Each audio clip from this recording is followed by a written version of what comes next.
Hey, good day. This is your hillbilly historian coming to you from the hills of East Tennessee in Appalachia, where common sense rules the roost, where honesty and truth are the American way. Today I'm going to talk about a very controversial subject, so I'm going to have to use the word alleged as often as I can. And I'm going to warn you right up front, you sue me, you won't get a thing. I've already divested myself of all the money and property that I used to own. And I'm in my 80s now. I don't need money, I don't need property anymore.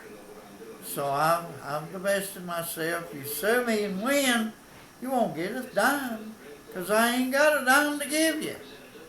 So sue me all you want to. Besides, truth wins out in court, usually in discovery. It don't have to make it to court. And truth wins, always.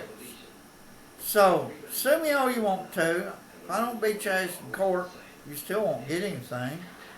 It's like an attorney over in Oneida told me one time. His name was Huck. Had more common sense than most attorneys. Really good lawyer. He told me, I took a guy to court one time for ripping me off on the construction of a back porch. And I won. And I called old Max up and said, "Hey Max, what do I do now? I got this victory." He said, "The hell if I know. But if you figure it out, I got a whole box of them under my desk you can have." You take these poor ass whole thieves to court, and you win. Don't do you a bit of good, because they ain't got a thing you can take away from them. And that's the way I am now. And you won't get my personal clothing or the food out of my pantry or my walker. You can't have my walker either. But anyway, I want to talk about Bill Phillips and the Phillips family from Scott County. Now, Bill Phillips died recently, and people have asked me, "Well, why do you want to talk about this old dead man for? He's gone." Because I want the truth out there. The truth, the honest to God truth about people. Now, Bill Phillips was a good man. I'm not going to say he was evil. He was a good man. He was praised at his funeral. He raised 5 children, was loyal to his wife, I reckon, his entire life, unless he was banging a few girls in his office at Scott Foods. I haven't heard that rumor, so I don't know. He wasn't all that attractive, so I don't know why they'd fool with him. But anyway, Bill Phillips raised 5 kids. Bill had a college education. I think he attended East Tennessee State or somewhere over there in the hills.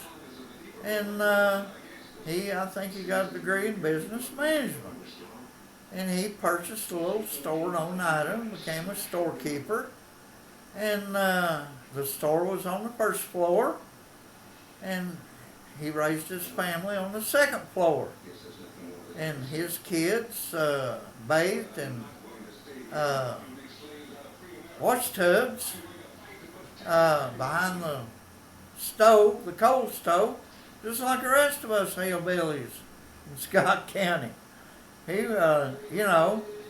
but he provided his kids with beautiful clothes and stuff, and they always acted like they were uppity, but they weren't. They lived in a second floor apartment, and nothing wrong with that. They were not high class people. They did not come from wealth. And Bill Phillips, he was a grocery operator. There's a very thin margin in the grocery business. And but he ran it, made a profit, and his kids were going to good schools in Oneida, some of the best schools in the state of Tennessee at that time. And it's become questionable now whether they're still in the top 10 or not. They used to always be ranked in the top 10 in the state of Tennessee. But anyway, Bill Phillips was loyal to his children and raised them. Then he talked to Russ Troxell. Now, there were like 5 wealthy men in Oneida. Russ Troxell was one of them. They were powerful and wealthy. And Bill Phillips talked Russ Troxell into putting up the money for a supermarket in Oneida to be the first one ever to enter Scott County. Everybody had to buy from little local grocery stores like we did living at High Point. We bought our groceries from Atkins Grocery there at High Point, located right across from the High Point Bridge. And Atkins, he had a son named Shirley who went to work for Wang up in Massachusetts, made a shitload of money. In fact, he made enough money and was high enough in the corporation he could fly. He had his own plane. He could fly to Scott County and visit his parents. And very successful, hard-working people. And Bill Phillips was a hard-working person. And his kids were hard-working. He taught them the value of education and training. But I think he overlooked a little bit here and there when it come to honesty, ethics, morals, and stuff. It seemed like they were a little bit lacking in that area. Because Bill Phillips, he talked Russ Troxell, one of the wealthiest men in Scott County, on the Ford dealership, into funding Scott Foods, which was the first supermarket to come into Scott County. And they had offices for other businesses in the same complex and everything. And Bill Phillips was to operate this thing. And when I was teaching school in Norma, Tennessee, back in 1967, 8, 9, I'd go into Scott Foods and I could not understand why all the shelves were half empty. They were always half empty. And you could not find a whole wide range of products to put in your grocery cart because the shelves remained largely empty. And I couldn't figure that out. A supermarket never has empty shelves. And Bill Phillips was a skilled grocery clerk and obviously would be a good manager for Scott Foods. But there you go. What was happening? Well, it just so happened there was Russ Troxell had a grandson. Russ Troxell had a daughter that married an attorney by the name of Ted Q. Wilson. And Russ's daughter and Ted Q. had a son named Rusty. Well, Rusty married my first cousin who grew up in Hazel Valley like I did. And also went to Oneida school and everything. And Russ Troxell died. And Rusty told me that Russ was preparing to indict Bill Phillips for allegedly embezzling millions of dollars from Scott Food Grocery. Because it was real popular. People came from all over the county to go to it. And, but anyway, now Russ Troxell died before he could effectuate the indictments against Bill Phillips for allegedly embezzling millions of dollars from Scott Foods Grocery and the rentals there. And Rusty told me his granddad was going to do that. And Rusty is dead now too. Everybody's dead, so don't worry about it. But anyway, Russ Troxell was intending on indicting Bill Phillips for embezzlement. He was putting together the paperwork, what would be necessary to get a conviction for embezzlement. But he died before he could effectuate his plans. Now, Bill Phillips had 4 sons and 1 daughter, and they all got advanced educations. They were all sent to college, and they all sent to graduate school or law school, medical. One of them became a doctor. He was put through medical school. I'm not sure what the daughter did. One of them went through financial school, got a master's in finance, was a financial advisor. 2 of them went through law school. One of them got elected Attorney General in the 8th Judicial District here in Tennessee. That would have been Paul Phillips. Now, Tom Phillips, Bill Phillips, worked with Senator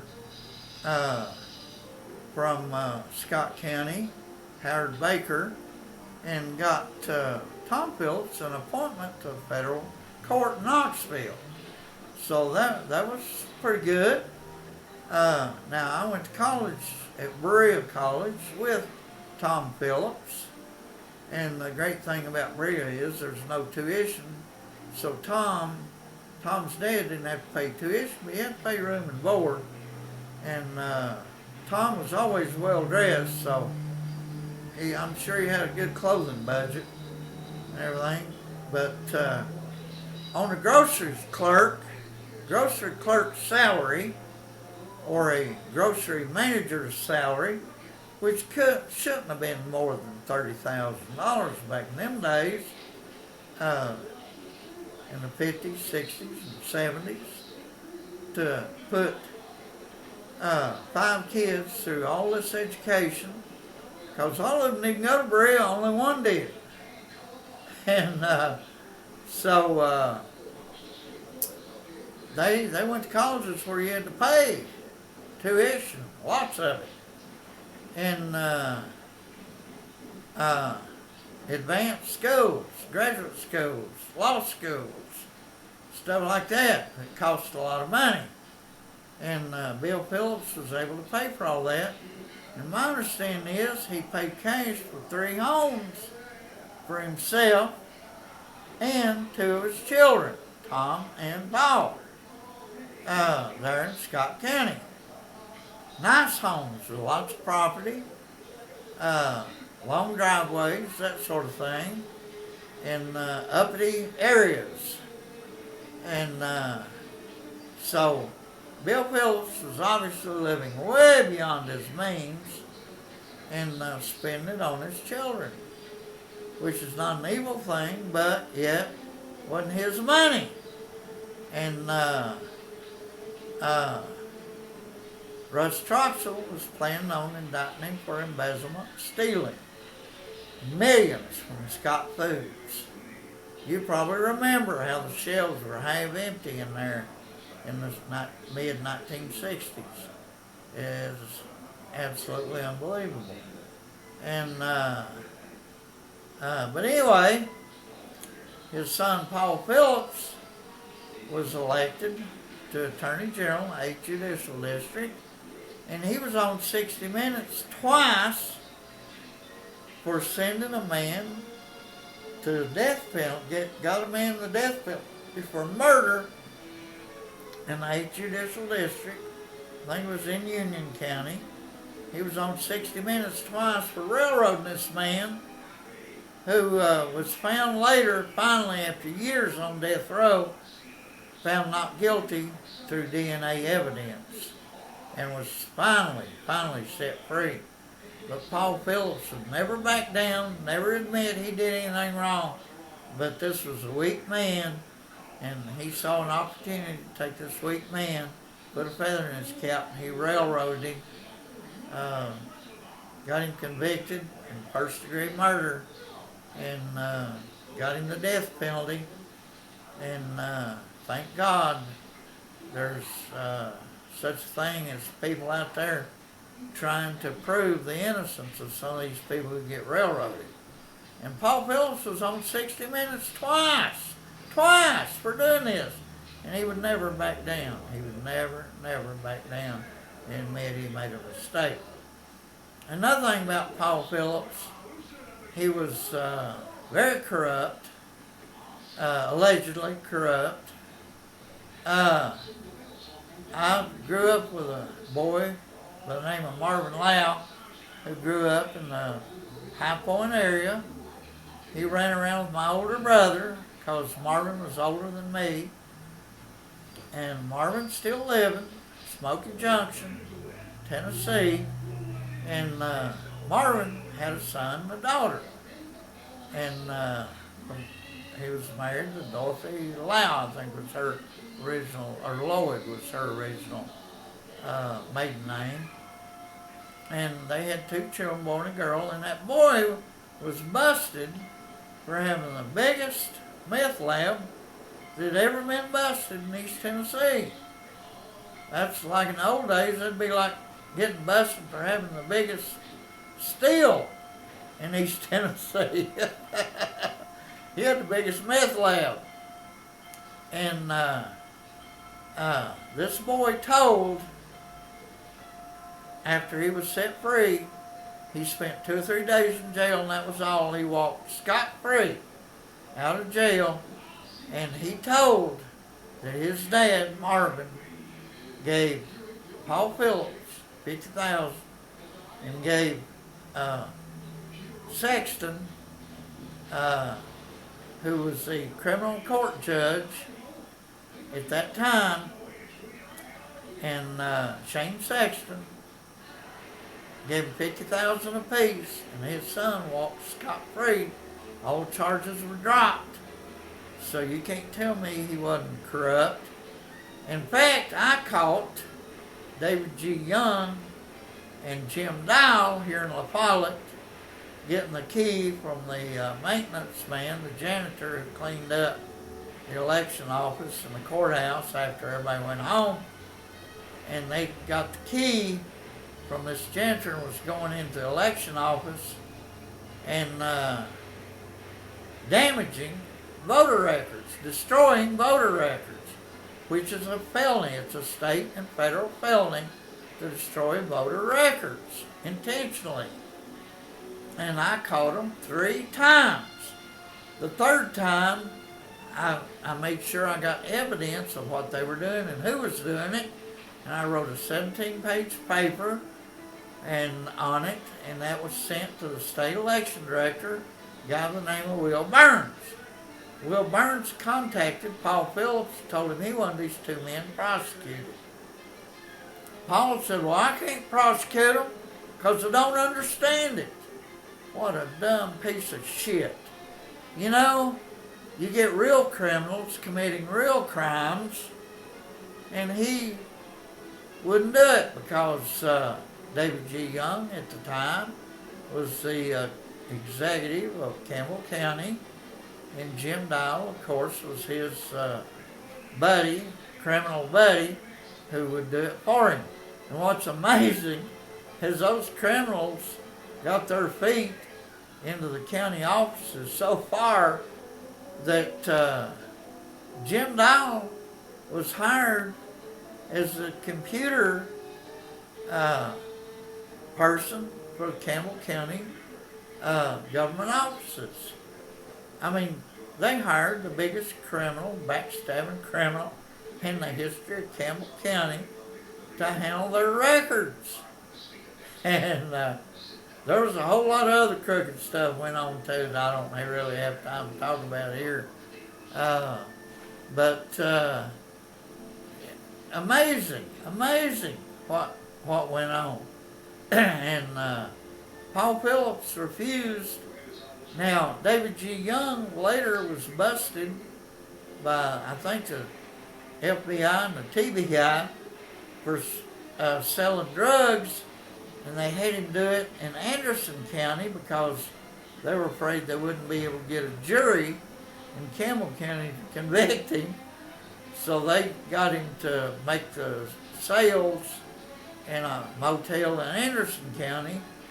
So they try him over there, but David G. Young worked out a plea agreement so that he wasn't tried. He had to resign his office and was served probation for several years, but he never went to jail. But he was in jail at one time, and him and one of his criminal buddies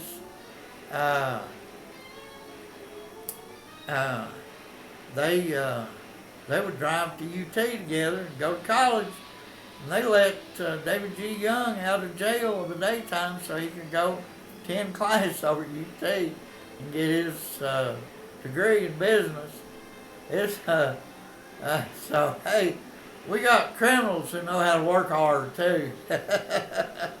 it's amazing, but anyway, David G. Young ended up, I think, working in a dry cleaner somewhere or something. I don't know what he ended up doing, but I understand he became a rat for the feds and for the TBI about anybody who done any drug business in Tennessee or in Campbell County, and he became a stoolie and confidential informant CI for the FBI and for TBI and local law enforcement. Just these people, they have no morals or ethics. But anyway, another thing crooked Paul Phillips tried to do was he was fixing to resign for as Attorney General, and it was 2 years till his term would be up, and he didn't think he could get reelected. And so what he did was 2 years before his term ran out, he resigned and got the governor to appoint his niece, which was Tom Phillips' daughter, who had also gone to law school and had been working in the district attorney's office here in the 8th Judicial District for her uncle. And this was a political ploy to appoint her as Attorney General, and the governor did, and she would serve out 2 years and then easily be reelected at the end of the 2 years. But a guy by the name of Jared Epler, really fine man from Union County who had been working for the district attorney's office over there, ran against her. Of course, she fired him immediately. As soon as he filed papers to run against her, she fired him. And, of course, that helped Jared Epler because it showed how crooked and corrupt she was. And, but anyway, they ran against each other, and she appeared on television to a call-in talk show. Of course, I was always real active in those kind of shows. I always loved to put my 2 bits worth in. But anyway, I called in, and her name was Phillips hyphenated Jones. You know, these women that have these hyphenated names obviously have some kind of inferiority complex. They have to hyphenate their names, have 2 names instead of 1, because they just can't handle the fact that one name is not strong enough for them. But anyway, that's my psychological analysis of these hyphenated women. But anyway, she appeared on this call-in show, and she was personable enough, but she didn't have a whole lot of intelligence. So I called in, and I asked her, What are the 3 federal crimes in the Constitution of the United States? Now this is a question any high school kid could answer. Any high school kid that had a teacher worth anything could answer that question. It's simple. It's something we learned. I think I learned it in elementary school. 3 crimes, 3 federal crimes in the Constitution. And she could not answer them. She guessed one. She said, I think treason. And she was right, but she couldn't think of the other 2. Did not know what they were. And she had been through law school and had worked for a DA's office for 2 years. And she didn't know what the 3 federal crimes are in the Constitution of the United States. And, you know, it's treason, counterfeiting, and whatever that third one is. No, I know what it is. It's just, I've had a brain fart. It's treason, counterfeiting, and piracy. Piracy is the third one. And we learned that as children. But she didn't learn it. She was one of those entitled people who didn't have to learn anything in school to get through. And, but anyway, she got beat, thank God, thank the Lord. Jared Epler is our Attorney General here in the 8th Judicial District. And I think this girl got elected mayor of Oneida. But, hey, I had a cousin who was elected mayor of Oneida, and he was the crookedest mayor they ever had. So it's okay. It's a tradition in Oneida to elect corruption. But my cousin, he was real corrupt over there. He was a slave. His name was Slavin. But he was always good to me, and I was always good to him. When I was in high school in Oneida back in 61, 62, they had what they call a smoking tree, because I smoked in those days. And this kid had always come out and asked me for a cigarette, and I always gave him one. Sometimes I'd give him 1 or 2 to take home after school. I was always good to him, and he never forgot that.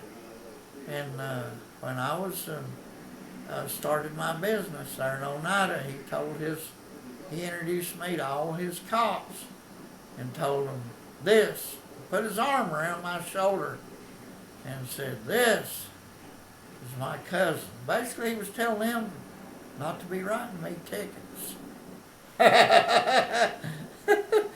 And I appreciated that because I had a radar gun in my vehicle at that time. That was like in 87, 88, 89, 90.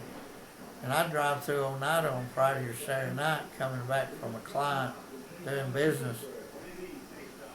And the radar gun go off 3 or 4 times in about 1.5 miles going through Oneida.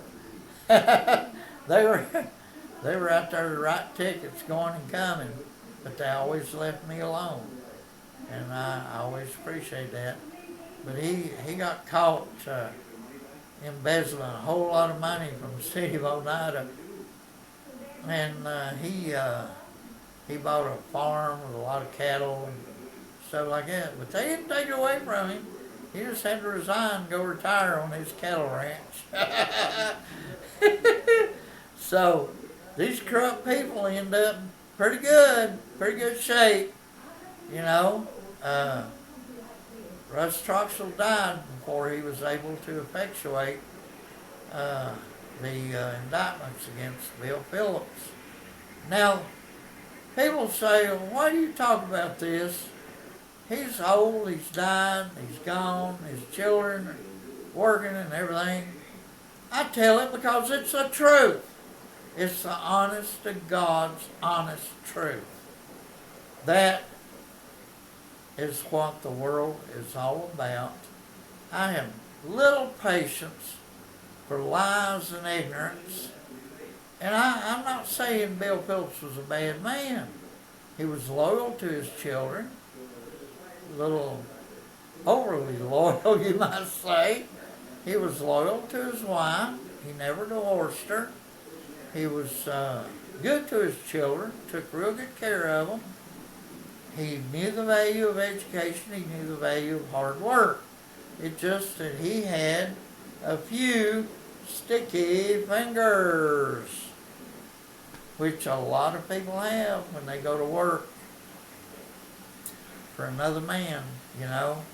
That's one of the biggest thefts in the United States is the theft of other people's money by middle management. It's hard to find honest middle management in this world.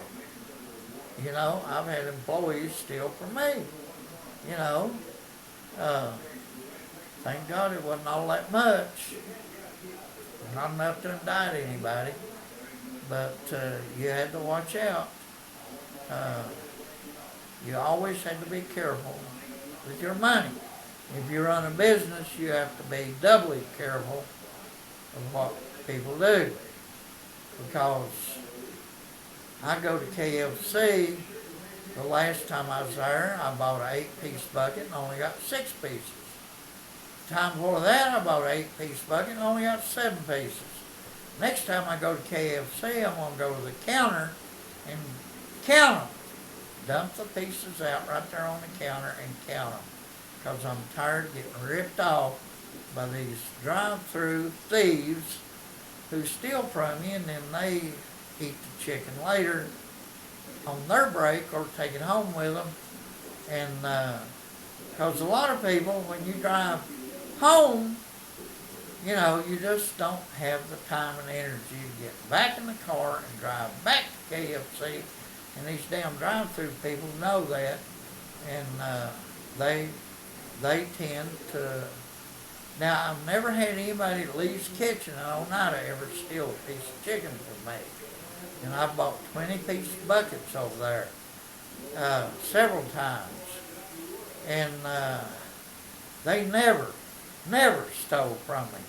But these people here, these KFC people here, I've never had anybody at Bojangles steal a piece of chicken from me.